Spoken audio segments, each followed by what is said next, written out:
So as far as the last lecture is concerned, we started with the balancing of several masses rotating in the same plane, right? So today we will understand the case number B, that is the balancing of several masses rotating in a different planes. Okay, so this is the difference. In the last case, all the masses were rotating in the same plane. Here, all the masses may be rotating in a different planes. So how to do the balancing in this case, we will understand.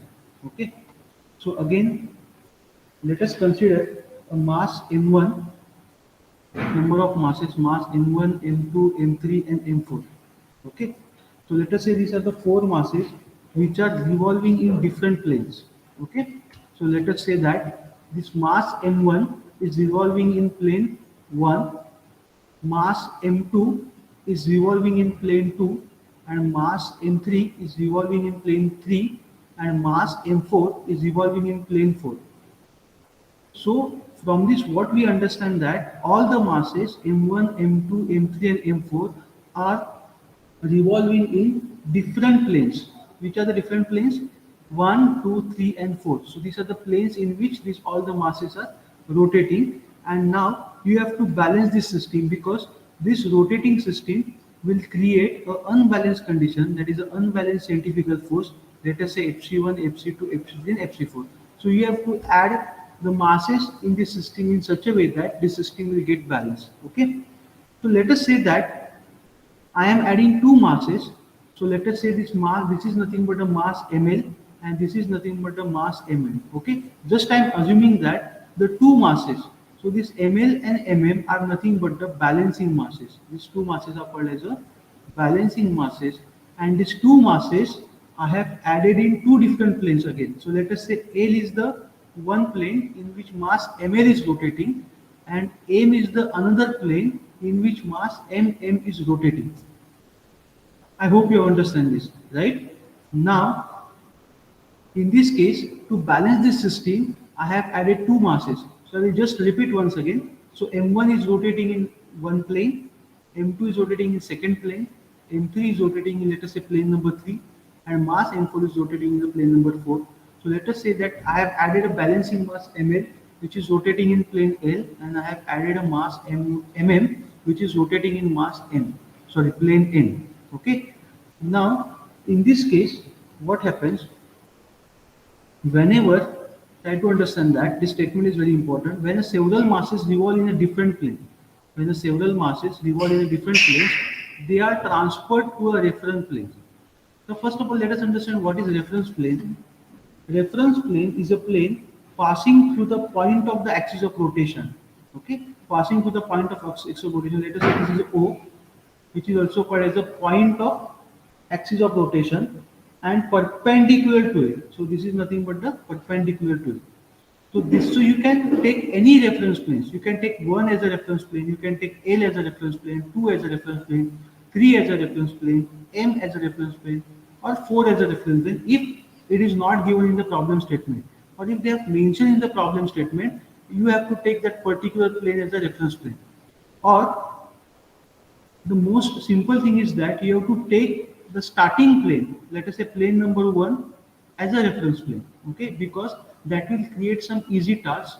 So what is that easy task, we will understand later on. Okay, but now in this case I am considering this plane L as a reference plane because they have mentioned in that particular problem that take this plane L as a reference plane. So I have taken, for example, they have mentioned, so I am taking reference planes as a plane L. So what is this reference plane? Reference plane is nothing but the plane passing through a point of axis of rotation. Let us say point O is the point O on the axis of rotation. This A dash is nothing but the axis of rotation on the shaft, and this plane is again perpendicular to this axis of rotation of the shaft. So such a plane is called the reference plane. So it is very, very important that you have to select some reference planes. So in earlier case, that is a balancing of several masses rotating in the same plane. There was no need of this reference plane because all the masses were rotating in the same plane. Okay, so this is the first change in this case. Next, now let us say that this distance L1. Now we have to mark the distances. So let us say that L1 is the distance between the reference planes and plane number 1. So try to understand that whenever you are selecting a reference plane, you have to mark the distances with respect to the reference plane, right? So let us start marking the distances. So let us say L1 is the distance of plane number 1, this plane from this reference plane L. Okay. L2 is the distance of plane 2 from the reference plane. So see, I am taking all the distances. Now this distances creates the couple which you have to balance, right? So let us understand it later on. So now let us say L3 is the distance of plane L3 from reference plane L. Let us say Lm is the distance of this place mass, you can say plane M, in which this balancing mass M is rotating. And the last distance I have considered L4.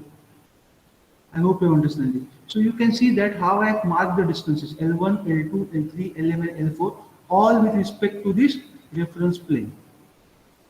Okay. Now let us understand the effect of this. So when these masses are transferred to the reference plane, then what is the effect?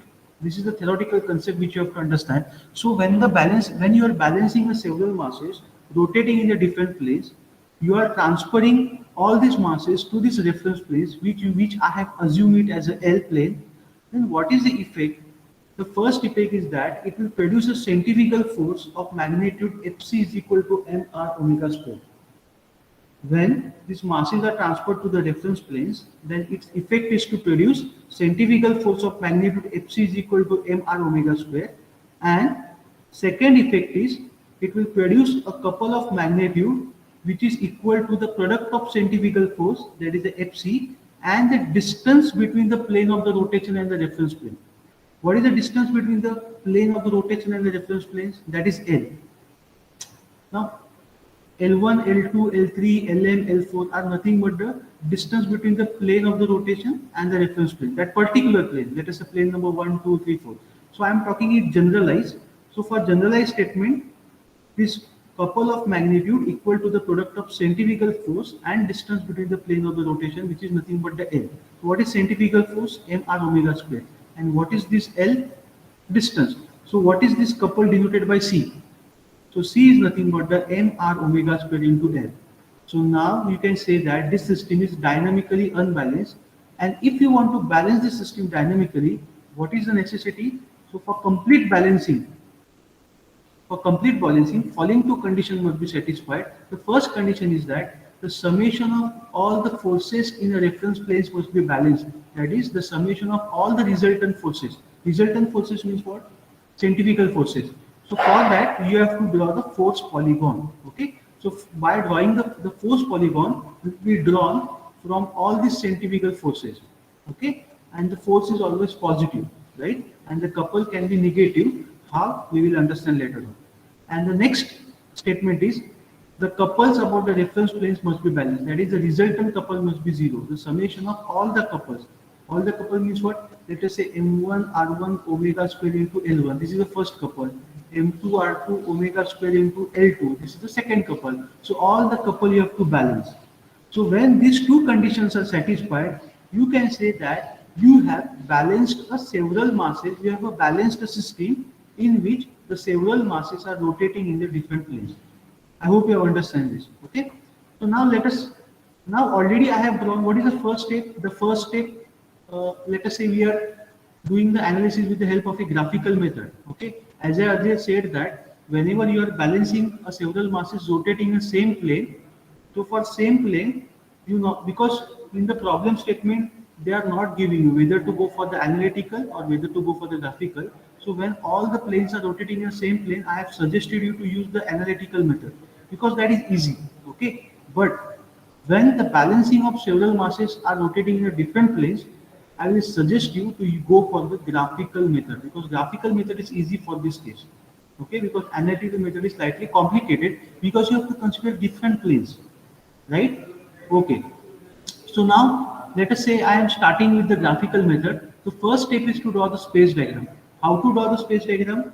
Here I have already explained with the help of a protractor by plotting some masses at different angles which is given in your problem statement. Second step is to plot the position of planes. So this diagram, basically this diagram is called as the space diagram. So first you will draw the space diagram. See how many diagrams you have to draw. Second diagram is nothing but the position of planes diagram. Position of plane diagram in this case. Okay.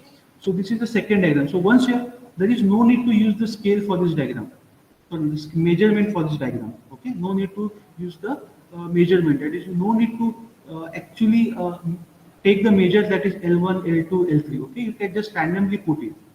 Okay, and here also no need to take the measure of R1, R2, and R3 in the space diagram. Here important is that you properly plot the angles only. Okay, so first of all draw the space diagram. Secondly, draw the position of the plane diagram. So once you have drawn the position of the planes diagram, and then the third step is to select the reference plane, and then the fourth step is to mark the distances L1, L2, LM, and L4.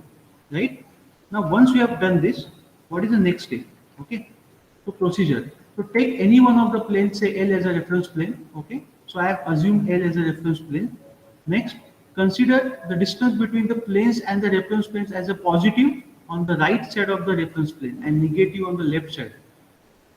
What this statement means that we are taking or marking the distances with respect to the reference planes. So the distance which is towards the left of the reference plane. Now which is the distance towards the left of the reference plane? L1. So this L1 is negative, and this L2, L3, LM, and L4, these are towards the right of the reference planes. So they all are positive, plus L2, plus L3, and plus L4. Right? So here L1 is negative. So that is why I have said in the first point that unless and until it is mentioned in the problem, always take this plane number 1 as a reference plane. This plane number 1 as a reference plane. Why? Because we are marking the distance from this reference places. So let us say that you will not get a negative length. Means what? You will not get a negative value. And the negative value has the impact on the couple polygon. Because the direction of the couple polygon reverses when the value is negative of the couple. Because let us say if L1 is negative, so what will be the couple? M1 R1 into L1, it will be minus. So now this couple is minus. Couple is minus means what? Its direction will get reversed. Okay? And that is why always select the reference plane as a one plane. So this all the distances will be positive. Okay? But here again I am selecting this L as a reference plane because in some problem statement they may give you that select the L, or they will say in this fashion also, select the plane between the plane 1 and plane 2 as a reference plane. Okay, so that is why I have selected this. The problem number 2 I will solve by selecting the problem in plane 1 as a reference plane. How it makes the problem easy, that we will understand. Okay, so this is the second procedure. Third is to tabulate the data. Third was you have to prepare a table. This table is very important. So in table, what are the columns first of all? Okay, so the columns are plane, mass m in kg, radius in meter, mass m in kg, centrifugal force mr, that is kg meter, distance L from the reference planes in meter, and couple, that is mrl. Okay, so this is nothing but a kg meter square couple. So these are nothing but units. So how many columns you have to select? 1, 2, 3, 4, 5, and 6. So always you have to prepare a table having a 6 column and the number of rows depending upon the number of masses. So let us say how many planes we have now. Plane number 1. So always start from this extreme left position, that is plane number 1. Then we have L as a reference plane. Go line wise from 1 to L. Then we have a second plane, third plane, then M plane, and fourth plane. Okay. So next is mass. What is in plane number 1? Which mass is rotating? M1. What is the radius of rotation? Radius of rotation. Try to understand that the radius of rotation, or the distance between the axis of rotation and the plane R1, is nothing but the R1. This is, let us say, R2. This is, let us say, R3, and it is, let us say, R4. And let us assume that the distance of this reference plane L, which is also called as the balancing plane, is RL, and M is nothing but the Rn. This is what I have assumed. So just what will be the radius R1? So what will be the centrifugal force? M1 into R1. Now divided by omega square. Now you know that omega is always constant. That is the angular velocity of a shaft in radian per second is constant. So that is why this omega square will get cancelled always. So centrifugal force, which is actually equal to M1 R1 omega square, I am writing it as only M1 R1. Because even if you consider omega, doesn't matter. It is a constant term, no? So that will get cancelled. Now what is the distance? What is the distance from reference plane? It's the distance of plane 1 from the reference plane is what? L1. But it is not L1, it is minus L1 because it is toward the left of the reference plane. I hope you understand this. Okay. So what will be the couple? Couple will be minus m centrifugal force multiplied by distance. That is the couple. Na? I have already explained. So minus m1 r1 l1. Similarly, for reference plane, which mass is rotating? ml. What is the radius of rotation? rl. What is the centrifugal force? ml rl. And now, obviously, what is the distance of reference plane from the reference plane? That is 0. Okay, so this couple will be also 0, right? That is why we have to consider this as a reference plane, because that makes that particular centrifugal force and that couple acting in that particular plane as a 0. Okay. Next is in the second plane we have a mass m2, radius r2. So centrifugal force will be m2 r2. Distance from the reference plane of plane 2 is what? L2. So what will be the couple? M2 R2 L2 square. So you can see that only this couple is negative because this distance is negative, because I have assumed L as a reference plane. So if I had assumed 1 as a reference plane, so this my first value would be 0 and the remaining values would be positive, and so there would not be any negative value in this particular table. So that would have made easy for me to draw the couple polygon and the force polygon. But this is mentioned in the statement, so I have to consider. So let us say M3 R3, M3 R3 L3. So in this way, let's complete the couple. Let's complete the table. So in this way, first of all, complete the table. So the first step is to draw the position space diagram, then plane position diagram, select the reference plane, mark the distances, positive, negative, then tabulate the data. So this problem normally comes for the 12 to 15 marks, and that is why it's slightly you can say take some time to solve this problem. Okay, is it clear how I have prepared this? Now in this table, this red color which I have shown indicates the unknown. So in this table number, or you can say the column, let us say this column number 1, 2, 3, column number 4, and column number 5, and column number 6. Okay. Now try to understand what I am trying to say. In the column number 4, the red color which I have shown, let us say are nothing but the two unknowns. So how many unknowns are there in column number 4? There are two unknowns. And in column number 6, see, I have to draw a force polygon and a couple polygon. So for force polygon, which column you will consider? Column number 4. So column number 4 will give you the force polygon. And column number 6, it is having only one unknown shown by the green color. So column number 6 is having only one unknown. So in this case, with the help of this column number 6, I will be drawing a couple polygon, right? Now the question might arise in your mind that, sir, which polygon should we draw first? Whether I will be drawing a centrifugal force, that is a force polygon, or whether I will be drawing a couple polygon first. Okay. So now this has been decided based on the number of unknowns. Okay. Now as I explained you earlier, you can see that in the column number 4 we have a two unknowns, and in the column number 6 we have a one unknown. So you have to first draw the couple polygon. So if you draw the couple polygon first, okay, then the closing set of the couple polygon will give you the value of mm, that is a balancing mass m. The balancing mass mm which is rotating in the plane n.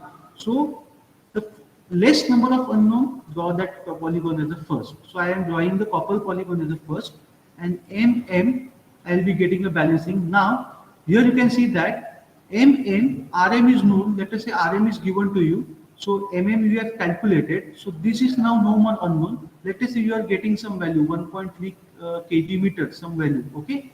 Now once you draw the couple polygon, then calculate this mm into Rm, this value. Now you have only one unknown, and then you draw the force polygon. Then the closing set of the force polygon will give you the ml. Okay. So I hope you understand. So in this way, the two balancing masses which need to be incorporated in the system will be calculated automatically. That is, I have calculated ml from the force polygon, and mm, what is mm? Mm I have calculated from the couple polygon. Okay. So this ml and mm means what? You will be getting the magnitude, that is maybe 20 kg, 30 kg, whatever will be the mass, you will be calculating. And once you calculate this from the couple polygon and the force polygon, you will be itself getting what? The position of these masses, exactly at what angle these masses are located. I hope you have understand this. Is it okay? So you can message me yes in the chat box if you have understand this. Okay.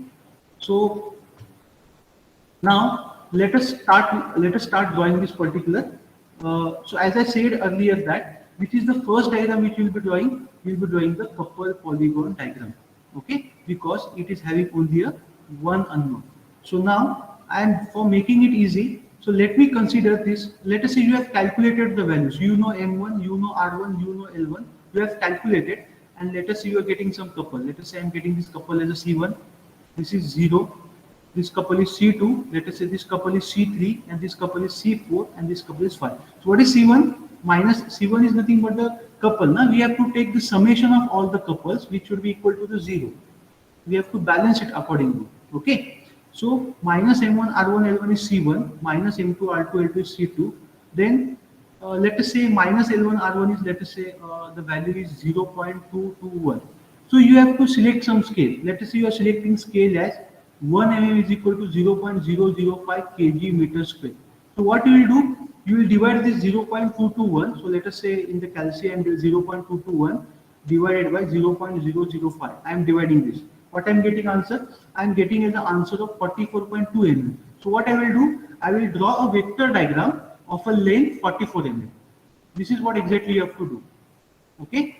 Is it clear?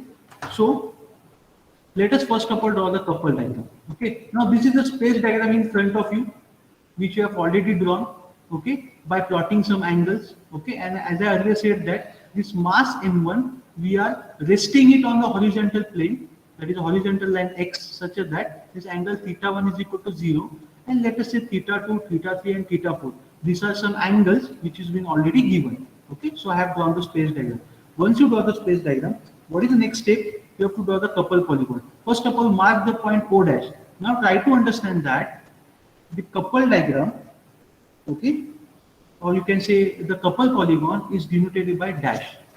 The couple polygon is denoted by dash. Okay, so when I'm writing it's a O dash, it means that it's a couple polygon. Okay, so that is the indication of that particular diagram. So mark the point O dash.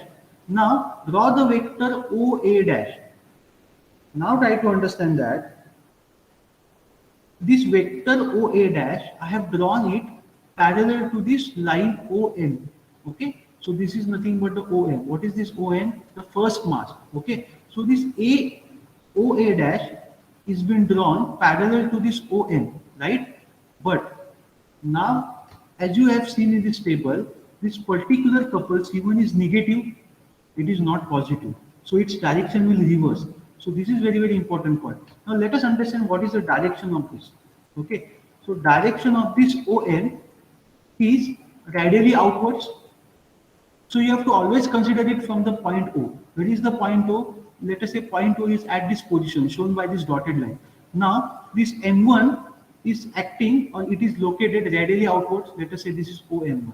It is radially outwards. Okay, but the couple in the table is negative. So what will happen? You have to draw this vector OA dash, which indicates this couple C1 in the direction opposite to this OM. For example, OM is in this direction, it is acting radially inwards, radially outwards. This vector will act radially inward, so which will indicate OA dash. If my this couple C1 was positive, if my couple C1 was positive, I would have drawn this vector diagram in a radially outward direction, that is O dash, A dash, in this manner. But the couple is negative in this case, so that is why this couple is acting radially inwards, that is in the direction reverse of this OM, OM1. Sorry. I hope you have understand this. Okay, this is the important thing what you have to understand. Otherwise, your whole couple polygon will get wrong, right?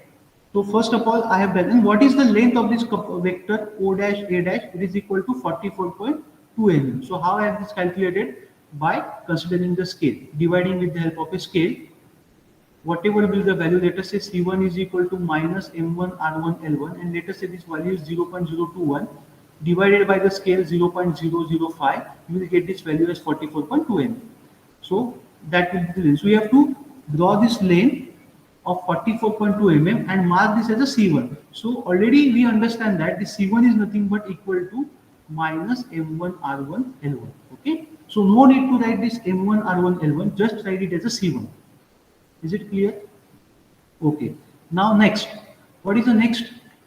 Again come to the table. So in the table, again now this reference plane is 0, so forget about it. Now talk about the plane number 2. Here again it is M2R2L2. Let us say the magnitude of this M2R2L2 is, let us say, 0.2. So now you have taken scale as 1 mm is equal to 0.005. So divide this 0.2 divided by 0.005 and you are getting the value as 40 mm. Okay. So this will be the length of the vector. I hope you have understand this. Okay. But now again try to understand that all these couples are positive.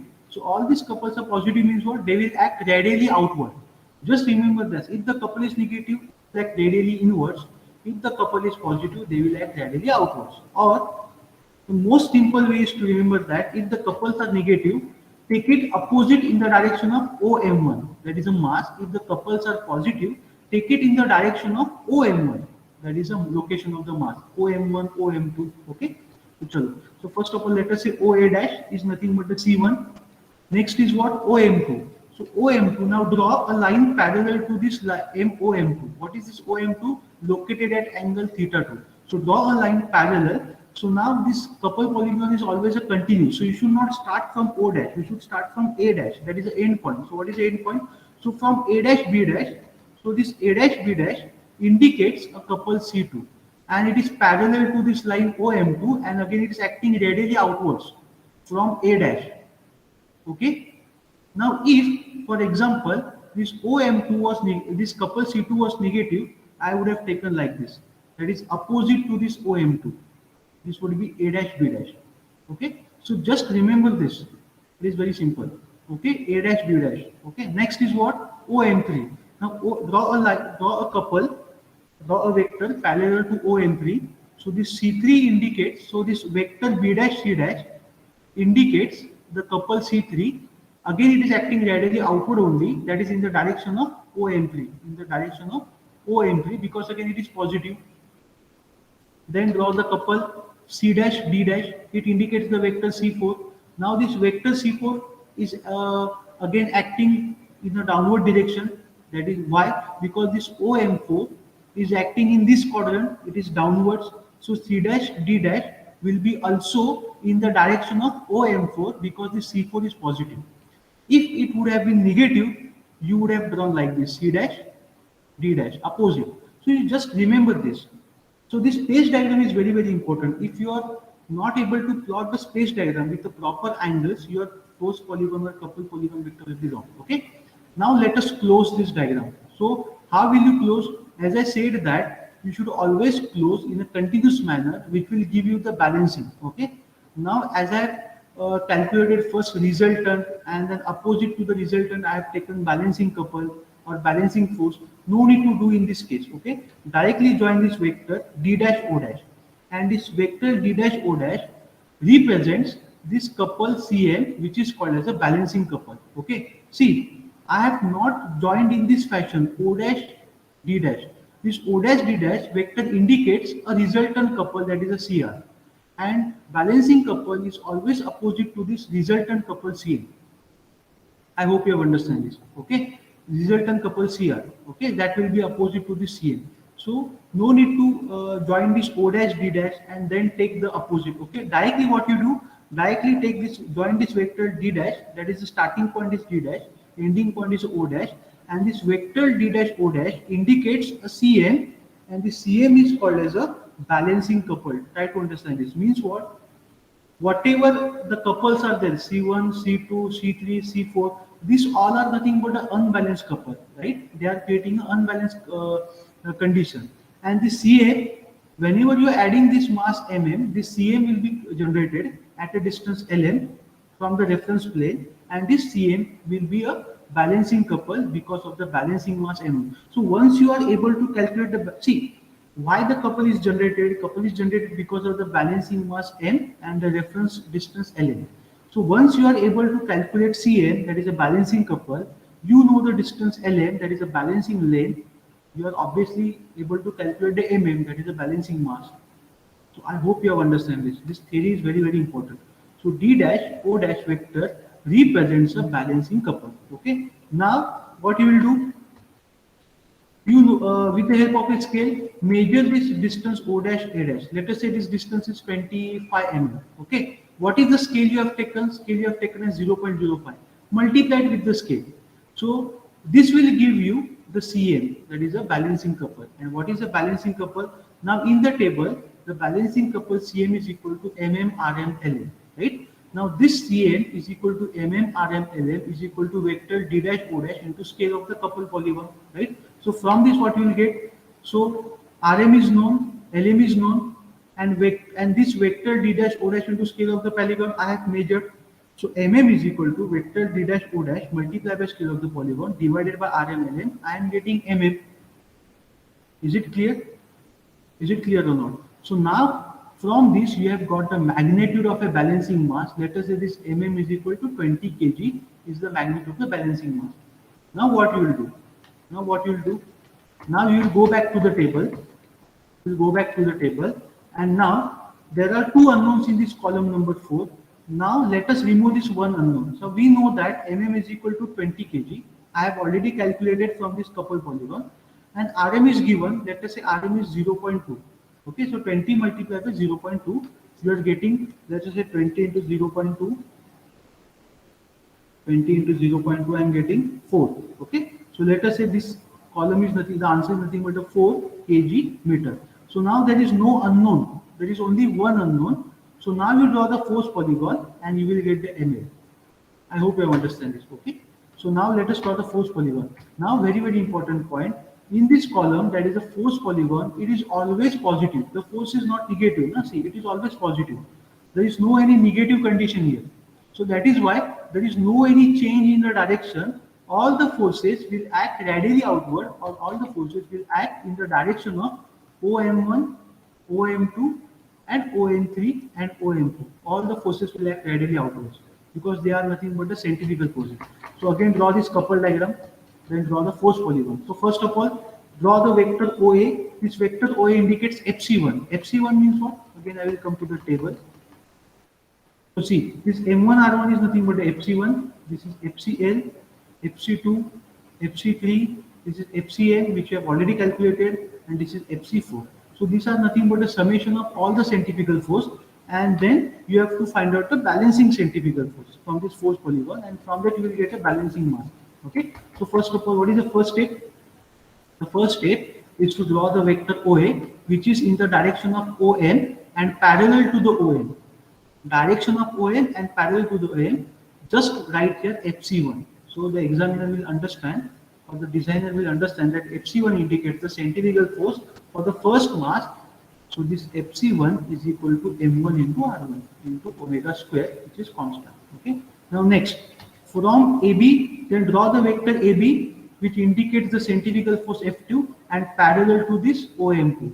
Okay, and again in the direction of the centrifugal force itself, direction of the OM2 itself. Next, then draw BC. The vector BC indicates the centrifugal force FC3 parallel to this OM3 and in the direction of the OM3 because all are positive.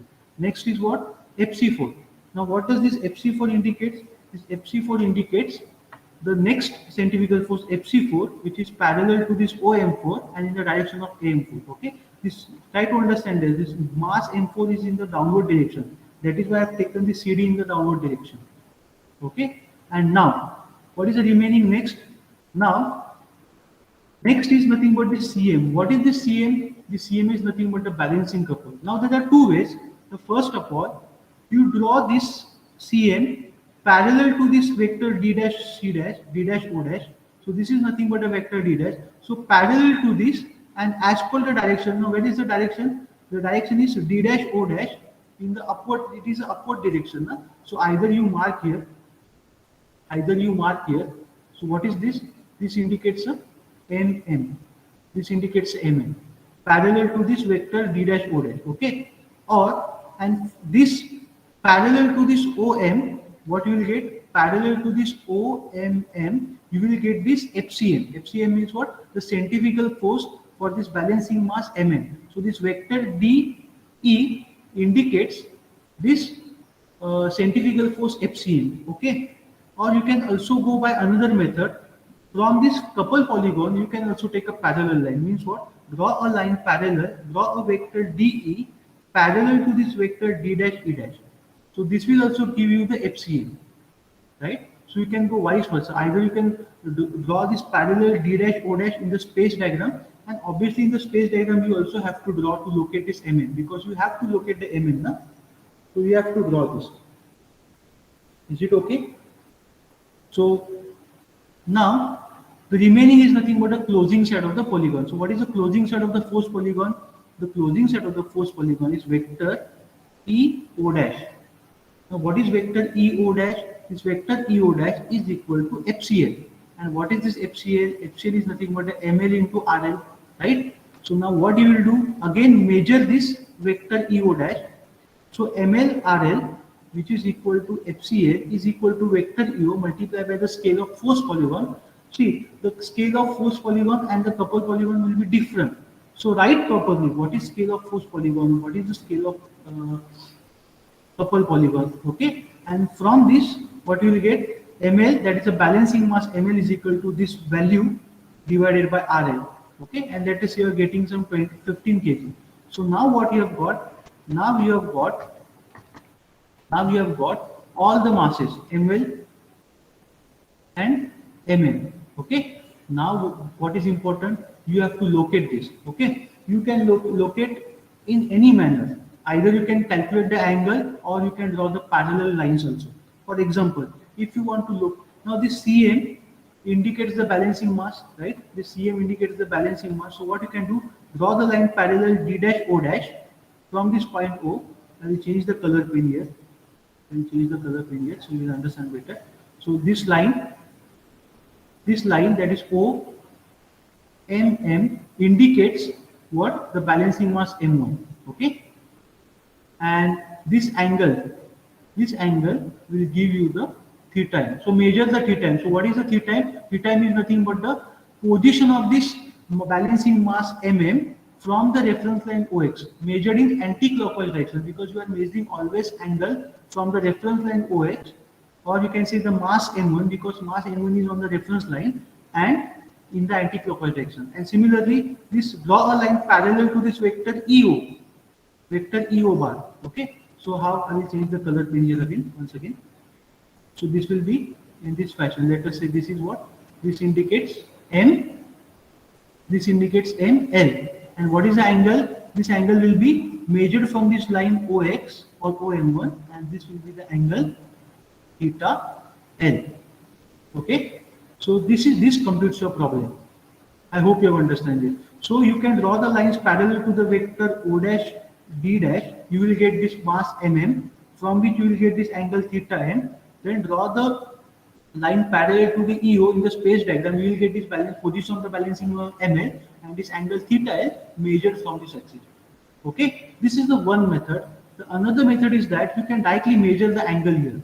How you can directly measure the angle here? See, now what is the starting point? The starting point is D dash. Okay, draw a line parallel from this D dash to the reference line. Okay, so I have drawn the line. Okay, so this angle indicates a theta m. So directly you can get an angle theta m, and then with the help of a protractor, you can measure the angle this theta m from this. Let us say this angle is theta m, and then you can also get this theta m. So you can go vice versa. Is it clear? And here, what is the starting point? Starting point of the vector E. So draw a line parallel to this vector E. So this angle, and measure angle always in anti-clockwise direction. So this angle is nothing but a theta L. So mark here angle theta L. This is nothing but a theta L, and then you can draw this balancing mass. So you can go by any method. I hope you have understand this. Okay. So this is how you have to solve the problems based on the balancing of a several masses rotating in the same plane. Okay. So I will stop here. If you have any doubt, you can ask me. Okay. So in the tomorrow's lecture, we will solve the problem based on this balancing of a several masses rotating in a different plane. Okay.